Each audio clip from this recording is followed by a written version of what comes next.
तो चलिए शुरुआत करते हैं लंच टाइम की और सबसे पहले दिखाते हैं आज की ट्रेंडिंग न्यूज।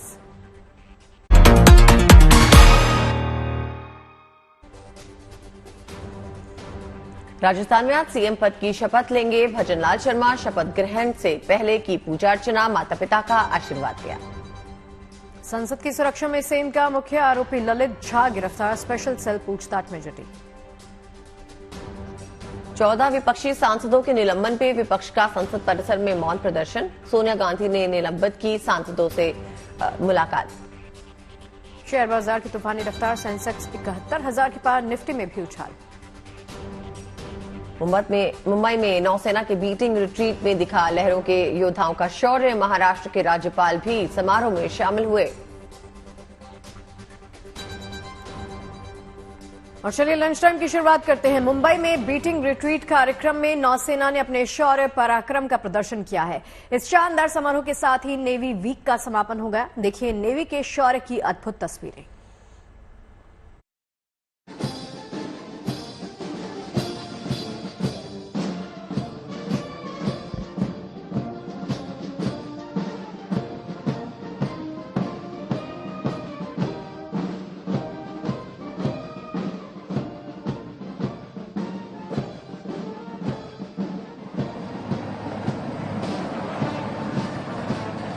समंदर की लहरों के साथ नौसेना के वीरों का कदम था। मुंबई का गेटवे ऑफ इंडिया बना, हिंद के गर्व और शौर्य का गवाह।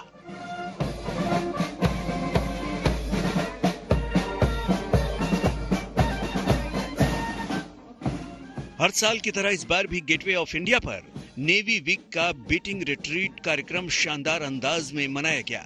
पारंपरिक परेड के लिए जब सफेद यूनिफॉर्म में नौसेना के जवान इकट्ठा हुए तो सभी की नजरें इन्हीं पर टिक गई। नौसेना के आला अधिकारियों के साथ महाराष्ट्र के गवर्नर रमेश बैस भी इस समारोह का हिस्सा बने।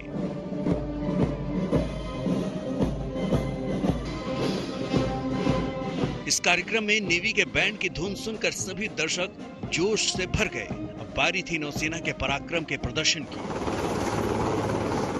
जब नेवी के सी किंग हेलीकॉप्टर आसमान में पहुंचे तो उनकी आवाज से पूरा गेटवे ऑफ इंडिया गूंजने लगा। सी किंग हेलीकॉप्टरों के बाद स्वदेशी एडवांस लाइट हेलीकॉप्टर ध्रुव नौसेना के जाबाजों को लेकर आसमान में पहुंचा।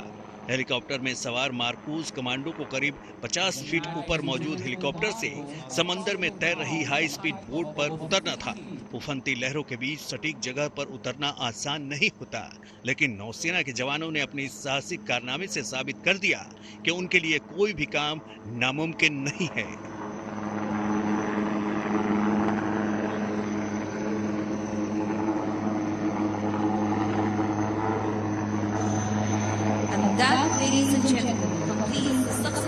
भारतीय नौसेना 4 दिसंबर को नेवी डे के बाद पूरा हफ्ता नेवी वीक मनाती है।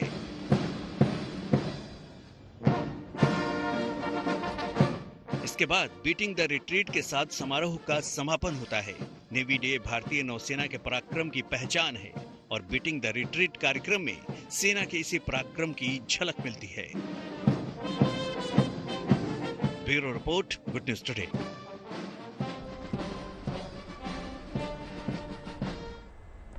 अयोध्या में बन रहा राम मंदिर बहुत जल्द अपने भव्य और दिव्य स्वरूप में नजर आएगा। 22 जनवरी को उद्घाटन से पहले राम मंदिर की भव्यता अपने चरम पे होगी। इस भव्यता में 4 चांद लगाएंगे मंदिर के स्वर्ण जड़ित दरवाजे। गुरुवार को राम मंदिर के भूतल में स्वर्ण जड़ित दरवाजों के लिए ट्रायल किया गया। ट्रायल कामयाब रहा। सभी दरवाजों को मंदिर में लगाकर देख लिया गया है। प्रभु श्री राम के भक्त जब मंदिर में प्रवेश करेंगे तो सबसे पहले उन्हें ये स्वर्ण जड़ित दरवाजे ही दिखाई देंगे। राम मंदिर में जिन दरवाजों को ट्रायल किया गया है उनकी भव्यता का अंदाजा आप इसी बात से लगा सकते हैं कि उनमें फूल पत्तियों की आकृतियां उभरी हुई हैं। इसके अलावा उसमें मूर्तियां भी बनाई गई है। राम मंदिर का भूतल बनकर तैयार है। राम मंदिर के ग्राउंड फ्लोर पे 14 स्वर्ण जड़ित दरवाजे लगाए जाएंगे।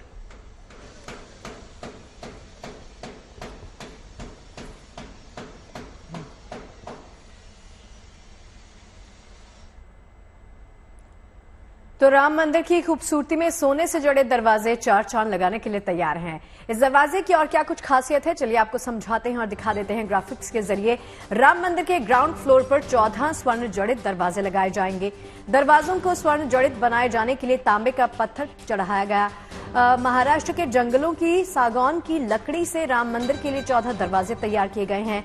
दरवाजों में फूल पत्तियों की आकृतियां उभरी आपको नजर आएंगी। इसके अलावा उसमें मूर्तियां भी बनाई गई हैं। और चलिए अब आपको दिखाते हैं बदलती हुई अयोध्या की वो तस्वीरें जो कि राम नगरी की नई कहानी को बयां कर रही हैं। अयोध्या में न केवल प्रभु राम का भव्य मंदिर बनने जा रहा है, बल्कि नया एयरपोर्ट, नया रेलवे स्टेशन और मल्टी लेवल पार्किंग का निर्माण किया जा रहा है। तो कैसे बदल रहा है अयोध्या का संस्कार, आपको दिखाते हैं इसकी एक खास झलक।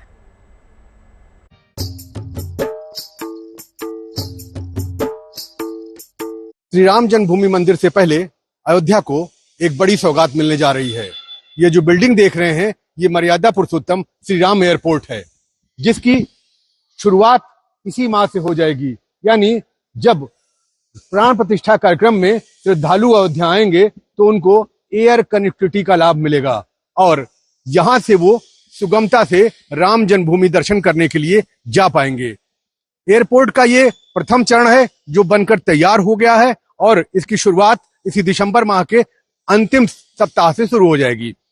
लेकिन खास बात यह है कि जिस तरह से मंदिर का पूरा भाग 2025 में बनकर तैयार होगा, उसी तरह इस एयरपोर्ट का दूसरा फेज यानी अंतिम फेज 2025 में बनकर तैयार होगा। और अभी यहां पर 75 सीटर और छोटे विमान आपको उड़ते दिखाई देंगे। शुरुआत में दिल्ली के लिए और अहमदाबाद के लिए फ्लाइट शुरू होगी। उसके लिए स्पाइस जेट और इंडिगो ने यहां से संपर्क किया है और ये अयोध्या के लिए सबसे बड़ी खुशखबरी है। और ये कहा जाए कि अयोध्या एक बार फिर फलक पर उभार ले रही है और इसका श्रेय राम मंदिर को जाता है तो गलत नहीं होगा। Manbir Singh, Ayodhya, good news today.